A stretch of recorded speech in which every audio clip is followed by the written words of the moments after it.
So if you guys have watched my live streams recently, you'll know that I took on a challenge of beating BFBB without spending any of the game's currency. After 2 streams, I actually managed to beat this goal, thanks to help from my viewers and also my own perseverance. This all took place on my Twitch, by the way, so if you haven't already checked it out, it would be amazing if you could give me a follow, and you know, we have a lot of fun over there. I wanted to start off with an easy challenge, something that I knew wouldn't cause me any obstacles along the way, until I realized that I couldn't leave the pineapple without spending any shiny objects. It was at this point that I had to make a decision. I had to make this the only exception to the challenge, otherwise I just wouldn't be able to play the game. And you know, I wouldn't have had as much fun as I did. So for those who actually don't know, the spatula requirement for unlocking the final boss is 75 spatulas, and these spatulas are the main collectible in the game. These can be collected through levels naturally, or we can collect 10 of Patrick's socks in exchange for 1 spatula. And obviously,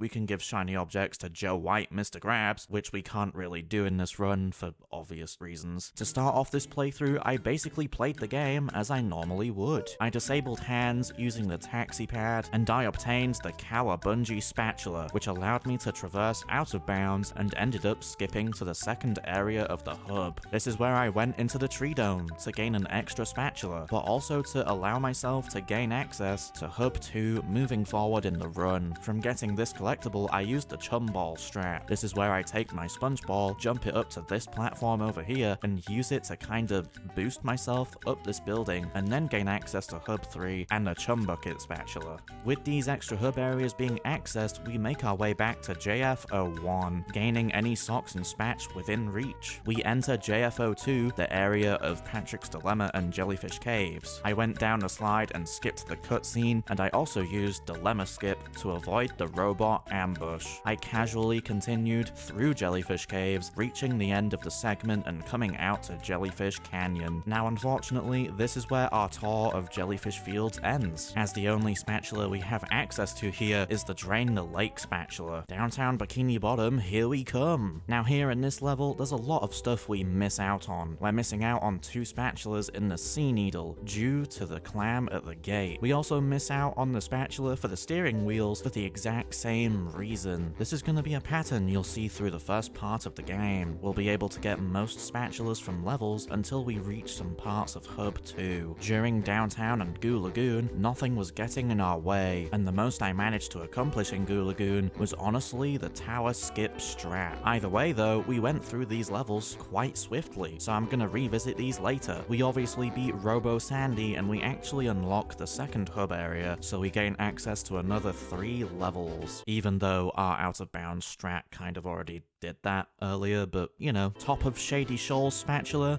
achieved. And we even managed to do Rolling Ballroom on basically the second try. Now obviously in my script I did skip out on Murmelair, because again it was one of those that was really straightforward. Funnel Machines was easy. I got to the Murmelair computer for that spatula just in reach, and obviously, you know, going through tunnels, that's easy as well, and obviously I got some socks along the way, so there's that. Anyway, this is where we make our way to Rock Bottom. I wanted to get an early spatula for this one. I ended up damage boosting using the Sleepy Time robot to the end of the level, and getting 2 spatulas, which is not accessible until later by normal means. I gained the spatula at the end of the trench section, and I got the slide spatula within the first area thanks to crabs just existing. Thankfully, the rest of Rock Bottom was pretty much easy, and we soon go towards Sand Mountain, where, unfortunately, we can only get 2 spatulas. We miss out on basically this entire level, every single slide, and every single sock and spatula in those slides. In a normal playthrough, I would have spent shiny objects in order to gain access to all of these extra sections, but sadly, we can only obtain the Ski Lodge and Bungee spatulas and head out, which honestly really sucks because Sand Mountain's one of my favorite levels and it is mainly due to the slides. I really miss doing them in this playthrough. So now it's basically time to challenge Robo Patrick to a fight, and we take the spatula from him by force. From this point onward, we now have both abilities unlocked, the Bubble Ball and the Cruise Bubble. We can now make our inevitable return to Jellyfish Canyon, where we can use both of these abilities. We can obtain a sock from these tikis, and hopefully we can skip the shiny object clam higher in the level.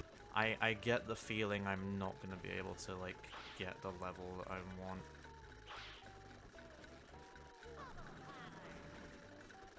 You know what? I don't think that's bad. Up until last night, I wasn't able to do any other sort of fucking cruise boost, but now I can sort of do an extended one. As you can see, we managed to pull off a good enough cruise boost to skip this clam, and we actually managed to complete the entirety of Jellyfish Fields for this exact reason. Up until this point, I've actually never been able to do like a bit of a faster cruise boost like that, so now that I've actually done it, I'm actually pretty impressed with myself, not gonna lie. Now, during my time of this playthrough, I've been collecting Patrick's socks and his spatulas on the side, mainly because I think they would come in clutch when it comes to meeting the 75 spatula requirement. But anyway, I quickly returned to the Murmelair as I really wanted to see what extra spatulas I could get. I wanted to take advantage of another cruise boost here, so I could get to the prawn boss fight without pressing all of the security buttons, as I assumed there was no real way to press the one next to Barnacle Boy, which can only be accessed by paying for a clam. I had no difficulty in beating Prawn, and this was basically the end of my first stream of this particular challenge run. Now, don't worry, the video isn't gonna end there, as you can probably tell, as we fast forward to the next day, getting ready to continue the no shiny object spending challenge. I originally went into this stream thinking it wouldn't last long, but I never realized what was truly required to beat the game. We start off the second stream with the dream levels. Sandy's spatulas were probably the easiest to obtain here, due to it being a slide level minus the 2 collectibles you can get from the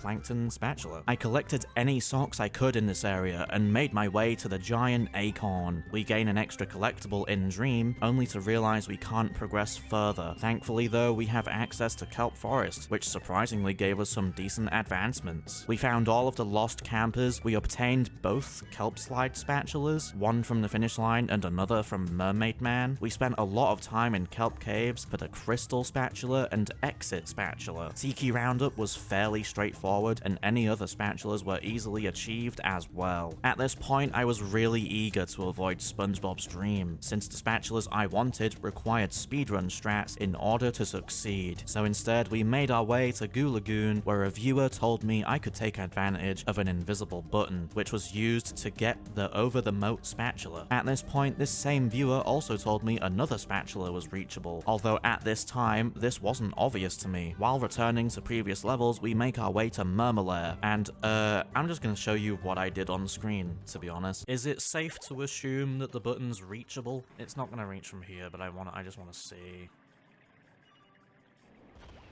Okay. That worked. You know what? I'll take it. This allowed us to get the security button spatula, which I'm honestly surprised we managed to get. Finally, we traversed Dutchman's graveyard, only missing out on a singular spatula, and while this spatula could have been obtained using more tricks, there were others in the game that I'd be able to achieve easily. At this point, I had 70 spatulas, which meant that I would only need an extra 5 in order to challenge RoboSponge to a fight to end the game. The first of these spatulas I obtained all the way back in downtown Rooftops. This is where I had to make a really precise jump using a trampoline. Now that we have all the easy ones out of the way, we have to make our way back to Dream, which I originally wasn't looking forward to. Here I can use 2 strats. I can skip Super Bounce by sliding into one of the floating boxes, which took me a while to achieve. Couldn't you try? That's a good question.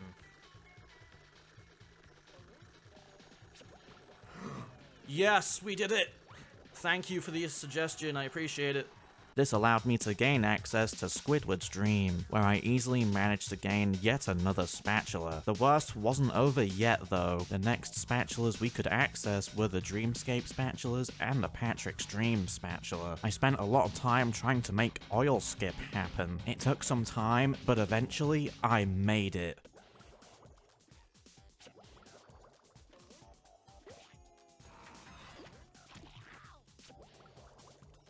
You know, the worst part is, if I actually went in the right direction, that probably would have fucking worked. And that bothers me now, because I want to replicate it, but... Please. Yes! Okay. Nah. Okay, the final stretch of the game was upon us. I managed to skip the dreamscape and get the spatula, and then get the easiest spatula that Dream has to offer from that point forward. Patrick just willingly gave me his spatula, and not gonna lie, I feel like I actually deserved it. We finally made it, my friends. We successfully reached the 75 spatulas we needed to make our way to the Robo-Sponge boss fight. At this point, I honestly just had verbal celebrations with my viewers in the stream, as I knew I didn't reach the finish line alone. All we had to do now was actually fight Robo-Sponge, enter his body, and then blow all of the fuses in his brain to take him down. And with that, my friends, we have beaten Battle for Bikini Bottom without spending a single shiny object. Sadly, I had to make Pineapple an exception to this challenge run due to the conditions that I had in place. If you wish to beat this game without spending shiny objects in the Pineapple, you're not gonna have much luck on that front. But otherwise, we beat the challenge. We pulled off some tricks in the process, and we had so much fun. Obviously, if you want to watch the entire challenge, you can do so over on the VOD channel. And if you wish to see me do these challenges live, or just any sort of game playthrough in general, my Twitch will be linked in the description below. It can be really chill over there. If you did enjoy this video, please do give it a like, and subscribe so you can check out future challenges or reviews. And make sure to leave a comment if you have any ideas of challenges you'd like to see me do in the near future. Thank you for watching, and see you all next time.